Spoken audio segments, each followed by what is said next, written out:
Hi everyone. We are talking about grammar. This is Grammar Unit 1. What I have on the document camera is the Mechanics Instruction That Sticks Student Level D Handbook.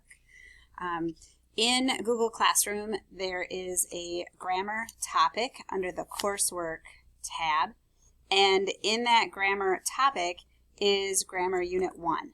And it is a slideshow, but it is an editable slideshow. Each of you has his, her, or their own copy of it, and so you can type right into the slideshow as we work through the practice sheets. But Unit 1 covers information that can be found on pages 2, 3, and 4 of this blue packet. The blue packet is something that you should have received when you picked up the junior materials on the pickup day in August. If you didn't pick one up or didn't get one, there is a copy of this available to you in Google Classroom. It should say Student Notebook, but again, it's pages 2, 3, and 4. And so Unit 1 looks at sentence elements, and it particularly looks at clauses, different kinds of clauses and phrases. And so the first one that is looked at is the independent clause. The independent clause contains a subject, a verb, and a complete thought. An independent clause can stand alone as a sentence. Okay, so it's a complete sentence. Sometimes we have two independent clauses that are joined in a compound sentence with a conjunction. Those are also called fanboys, right? So here's an independent clause. Andrea needs a 3.5 grade point average this semester. Here is a second independent clause. She will not qualify for a scholarship. They are joined together with an or, an or. Andrea needs a 3.5 grade point average this semester, comma, or she will not qualify for a scholarship. When you join two independent clauses together with fanboys, it's always comma fanboys. There's practice here for you to identify the independent clauses. And in number 1, the work has already been done here for you. There are two independent clauses because we have a comma, but. So this is also a fanboys. And you can sort of see the comma. I wrote through it. Sorry about that. Classes, comma, but. So you've got two independent clauses joined by a conjunction. Number 2 is an independent clause. It's just a complete sentence. And then in number 3, the last half is the independent clause. If we take the word if off, John wants to earn a varsity letter for track, that is an independent clause, but they turned it into a dependent clause by adding a subordinating conjunction, and we're going to talk about subordinating conjunctions a little later when we look at dependent clauses. But in the meantime, please know that in number 3, the only independent clause is he will need to place in at least one event. Then the information presented to us in our handbook is about phrases. You do not need to know these names for phrases, but you do need to know what a phrase is. A phrase is a group of words that does not contain its own subject or verb. It can't stand alone as a sentence. It's just a collection of words, and most of the time that collection of words is going to add interesting detail to the sentence. For example, tired and confused, Alyssa left the park and headed for home.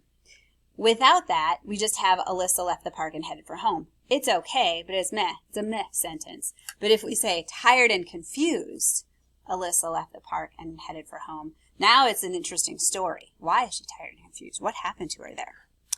Another kind of phrase is the absolute phrase. So the participle phrases are usually past tense. Tired and confused, shaken and worried, right? Absolute phrases have a subject but no action verb, nothing that's happening. And so those types of sentences phrases modify whole sentences, not just one thing. So like in this one, tired and confused modifies Alyssa.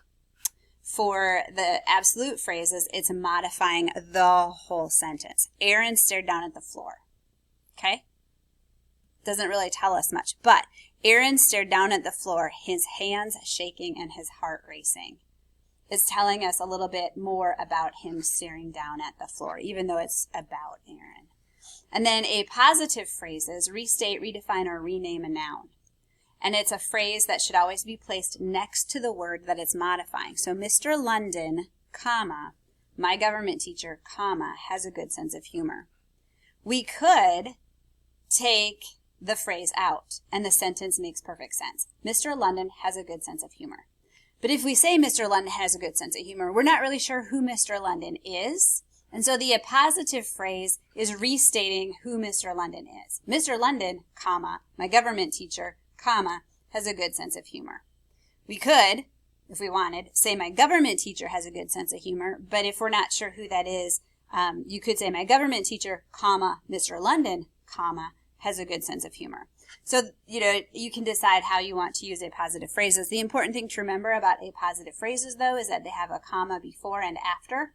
And I like that because it's a nice visual cue to us that the stuff that's here can be lassoed and taken out of the sentence, and the sentence still makes sense. So that's page 2. Page 3, I'm going to skip the practice. Well, we don't have to skip the practice. Brandon stared out the window of the bus, his mind awash with thoughts of his mother. So the phrase is his mind awash with thoughts of his mother, right? Joe had not started his assignment, a 3-page essay about the causes of civil war, nor had he completed the math homework. So this is a phrase that's telling us about his history assignment, right? And then lastly, energetic and confident, Perry sprinted out of the basketball court. It's telling us something about Perry, or Percy, I guess is his name. A dependent clause. A dependent clause has a subject and a verb, but does not convey a complete thought. It cannot stand alone as a complete sentence, right? And so the italicized part here is a dependent clause. Because he studies regularly. If someone just came to you and said that out loud, because he studies regularly, you would be really confused. You wouldn't know what the heck he was talking about. And so it's dependent on an independent clause for it to make sense. Because he studies regularly, Steve excels in the classroom. And you can put a dependent clause at the start of a sentence. It needs a comma. Because he studied regularly, Steve excels in the classroom. So there's a natural break there, and the comma indicates that. If you put a dependent clause at the end of a sentence, there is no comma. Steve excels in the classroom because he studies regularly. All right, so you take an independent clause and you can turn it into a dependent clause by adding a subordinating conjunction. And if you remember from English 9, English 10, that subordinating conjunction we call awubis words, right? And here's the list of them. It's a good idea to memorize these just to always know that if I see one of those, I need to think, is this a dependent clause? All right, that is that for the clauses and phrases. Then we look at our the worksheet that is in Google Classroom as a slideshow that you can type into, okay? So an independent clause contains a subject and a verb. A phrase is a group of words that doesn't contain a subject or a verb. A dependent clause contains a subject or verb but does not express a complete thought, and it begins with a subordinating conjunction. A coordinating conjunction is something different. And so then, relative clause. I forgot to talk about those. A relative clause is a kind of dependent clause. It has a subject and a verb but can't stand alone in a sentence. And it begins with a relative pronoun, like who, whom, whose, that, which. Important to note, who, whom, whose are the relative pronouns we use when we're talking about people. That and which are the relative pronouns that we use when we're talking about non-human things. Okay, so you can't say, Joe was the one that ate my cookie. It would have to be, Joe is the one who ate my cookie, because he's a person. Although, he's dead to me now because he ate my cookie. All right, application exercise. We have to identify what these are. The bold face, scheduling ice time is problematic. That is a complete thought. That makes it an independent clause. Unless Gary changes his attitude, and I drew an arrow up to awubis, until and unless are both one of those subordinating conjunctions. So that's a dependent clause. Hopeful and energetic, right? That's an incomplete everything, so it's just giving us extra detail, so that's a phrase. And then we see who lived in Washington. It is a who word, which is a relative pronoun, which tells us it's a relative clause. Then we wrote our own sentences, right? And I'm not going to read these, but you can see them. If you need to pause the video and read them carefully, you can. But I started with a subordinating conjunction to create a dependent clause. I have my comma at the end of the dependent clause. This is my phrase, opener, cold and wet, comma, I tried to fix, okay? And then some ACT practice. Number 7, Randy came to the realization that at this point in time he did not want to play hockey.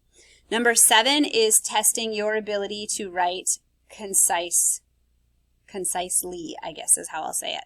And to write concisely means to use the fewest words possible to be clear and direct in your communication. This is really, really wordy. Came to the realization that at this point in time, that's just a lot of gobbledygook you don't need. So of these options, which is the best choice for number 7? Letter B, realized. Okay, Randy realized he did not want to play hockey. That's all you need to say. Because a realization is something that happens a little bit over time and is like this dawning of an aha moment. Number 8, he hoped that his father would accept the fact that one of his sons didn't want to play hockey. Would accept. This is testing your understanding of the difference between accept and accept. So accept, with the X in it, means to exclude, right? Everyone can go to the party except Joe because he ate my cookie, so he has to stay home. Accept with an A is around almost like a circle, right? It's including stuff, right? So to accept something means to bring it in. So the correct answer for number 8 is C. He hoped his father would accept the fact. Number 9 is testing your understanding of possessives, right? So he hoped that his father would accept the fact that one of his sons didn't want to play the family's favorite sport. Randy has one family, so it's singular, but the family is claiming ownership of this favorite sport, so it's possessive. So we know that when we make something singular possessive, it needs an apostrophe S. That's all you need to do. So number 9 is letter D. Letter C would be if there were several families. Maybe Randy has 2 families, step families, right? And they all love hockey. So then it would be plural possessive. But we don't have that information, so we're just going to run with the assumption that Randy is one person, he's in one family, so it's singular possessive, letter D. That is Grammar Unit 1. Let me know if you have questions. Oh, and do not submit the document that you typed your answers into. When we're all done with Unit 1, gone through all 5 of the slides, that's when you will submit it. So just leave it hanging out there. It's not due until we're done with the unit, okay? Thank you.